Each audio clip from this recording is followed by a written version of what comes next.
Hello दोस्तों, आप सभी का स्वागत है करंट अफेयर के आज के सेशन में। और आज है 27 फरवरी। तो चलिए शुरू करते हैं आज का करंट अफेयर एमसीक्यू। जो पहला क्वेश्चन है, मार्क कार्नी किस देश के प्रधानमंत्री है। बहुत इंपॉर्टेंट है दोस्तों, क्योंकि ये कनाडा का प्रधानमंत्री हैं और इनका हाल फिलहाल में भारत का दौरा हो रहा है। भारत के साथ इनके द्विपक्षीय संबंध बेहतर बनाने के लिए दौरा किया जा रहा है। तो ये मार्क कार्नी कनाडा के पीएम हैं, याद रखिएगा। ये रहा इनकी इमेज से थोड़ा देखने से याद रहता है। नेक्स्ट है, द्रौपदी मुर्मू भारतीय वायुसेना के अभ्यास वायु शक्ति का अवलोकन कहाँ करेंगी। वायु शक्ति जो है एक्सरसाइज, ये भारतीय वायुसेना द्वारा किया जा रहा है। यह जैसलमेर में हो रहा है। तो द्रौपदी मुर्मू वहाँ पे जा रही हैं वहीं वायु शक्ति अभ्यास का अवलोकन करने के लिए। इसका राइट आंसर हो जाएगा जैसलमेर। वहाँ पर द्रौपदी मुर्मू के द्वारा जो LCH प्रचंड है, भारत का पहला स्वदेशी रूप से डिजाइन विकसित लड़ाकू हेलीकॉप्टर है। ये LCH प्रचंड नाम है। तो इसमें उड़ान भरेंगी द्रौपदी मुर्मू।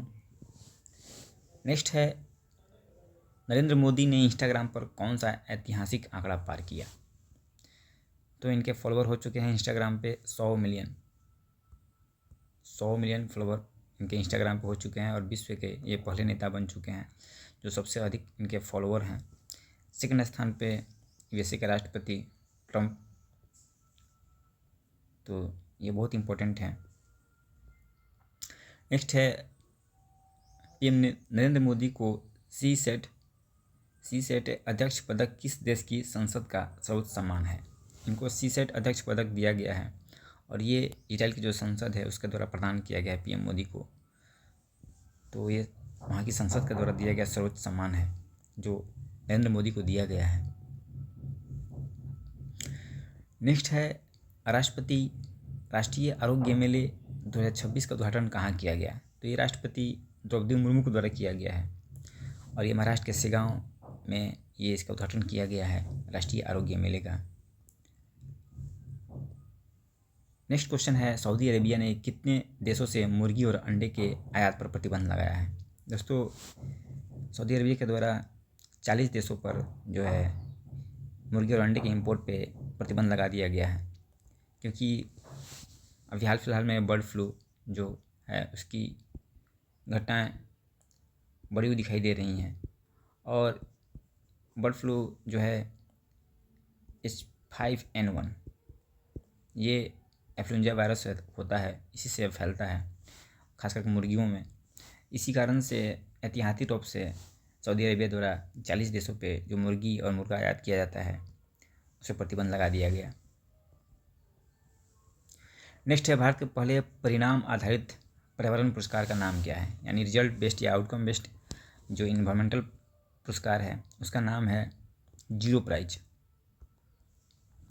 भारत के द्वारा ये पहले परिणाम आधारित पर्यावरण पुरस्कार की घोषणा की गई है, जिसमें 5 करोड़ रुपए का पुरस्कार देने की घोषणा की गई है। अगर कोई भी कंपनी संस्थान जो अपने लक्ष्य आधारित पर्यावरण का जो टारगेट है उसको पूरा कर लेता है तो उसके लिए 5 करोड़ का पुरस्कार दिया जाएगा 3 श्रेणियों में। नेक्स्ट है, ग्लोबल माइंड हेल्थ इन 2025 रिपोर्ट के अनुसार भारत के युवा वयस्क 84 देशों में किस स्थान पर हैं। दोस्तों, ग्लोबल माइंड हेल्थ के द्वारा रिपोर्ट जारी किया गया है मानसिक स्वास्थ्य को लेकर के, और उसमें 84 देशों में भारत का जो स्थान है युवाओं के लिए वो 60वें स्थान पे हैं। जो भारत के वृद्ध हैं, युवाओं से बेहतर प्रदर्शन किए हैं, 18 से 34 आयु वर्ग के लोगों को इसमें शामिल किया गया था। तो जो भारत के वृद्ध हैं वो युवाओं की तुलना में कहीं मानसिक स्वास्थ्य के रिपोर्ट में बेहतर प्रदर्शन किया गया है उनके द्वारा। नेक्स्ट है, हेनली एंड पार्टनर्स द्वारा प्रकाशित ग्लोबल रेजिडेंस प्रोग्राम इंडेक्स 2026 में किस देश ने शीर्ष स्थान बरकरार रखा है। हेनली एंड पार्टनर्स के द्वारा ये जो प्रकाशित ग्लोबल रेजिडेंस प्रोग्राम इंडेक्स है, ग्लोबल रेजिडेंस प्रोग्राम इंडेक्स, इसमें शीर्ष स्थान पर ग्रीस ने शीर्ष स्थान हासिल किया है। सेकंड स्थान पे UAE संयुक्त अरब अमीरात और इसके साथ साथ इटली और स्विट्ज़रलैंड, ये 3 कंट्री जो है दूसरा स्थान एक साथ साझा किया है। याद रखिएगा, पहले स्थान पे ग्रीस है, दूसरे स्थान पे ये 3 कंट्री हैं। बिहार से देखते हैं, चिकित्सा क्षेत्र में शोध परियोजनाओं को समय पर पूरा करने और शोध माहौल बेहतर बनाने के लिए बिहार के किस संस्थान को राष्ट्रीय स्तर पर एक्सीलेंस अवार्ड बिहार के किस संस्थान को मिला है? तो ये मिला है IGIMS जो पटना में स्थित है। इसको अपने शोध जो परियोजनाएं हैं उनको टाइम बाउंड में पूरा करने के लिए ये एक्सीलेंस अवार्ड दिया गया है केंद्र सरकार के द्वारा। इसे याद रखिएगा, ये बिहार के लिए इम्पोर्टेंट ही है। तो आज के करंट अफेयर्स में दोस्तों इतना ही था। Thank you.